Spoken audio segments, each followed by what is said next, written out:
Ils sont venus par milliers, espérant qu'il s'agirait de l'étape ultime de leur voyage vers un avenir plus sûr en Europe. L'ouverture des frontières turques a été annoncée fin février par un gouverneur local. La police, les gardes-côtes et les gardes-frontières turcs avaient alors reçu l'ordre de se retirer.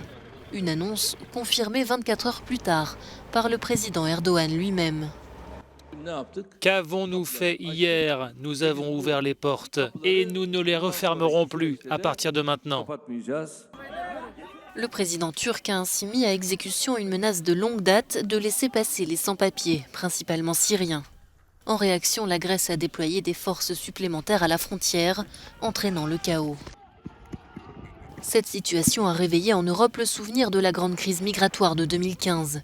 L'Union européenne a invité Recep Tayyip Erdogan pour des discussions et de nouveaux entretiens devraient avoir lieu le 17 mars.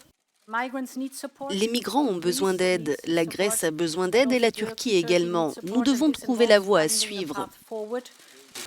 Pour l'heure, aucune solution n'a été trouvée. En attendant, les organisations humanitaires alertent sur les conditions de vie désastreuses des milliers de personnes coincées dans la zone frontalière.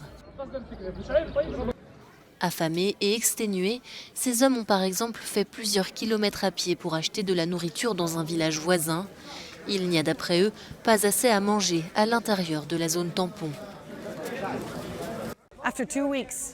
Après 2 semaines coincées ici, ces personnes sont de plus en plus anxieuses.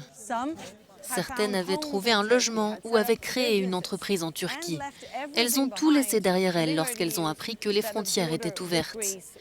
Maintenant que leurs espoirs de traverser l'Europe s'évanouissent, certains s'estiment trahis.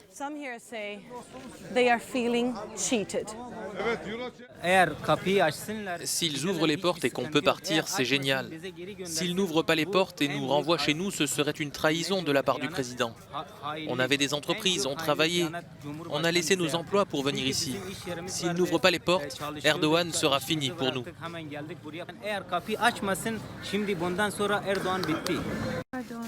Les prochains jours détermineront la popularité du président Erdogan auprès d'une population jusqu'ici reconnaissante au pays de leur avoir ouvert ses portes ces dernières années. Au total, près de 3 600 000 Syriens vivent actuellement en Turquie, dans l'attente pour beaucoup de la fin du conflit dans leur pays. D'autres espèrent toujours s'installer en Europe. C'est le cas de cette famille qui a été forcée d'abandonner son voyage. Alors qu'ils tentaient de traverser la frontière, leur bateau a coulé, les forçant à rejoindre la rive turque à la nage. Pour l'heure, ils sont arrivés au bout du chemin, tout comme des milliers d'autres migrants qui devraient être de plus en plus nombreux dans les jours à venir.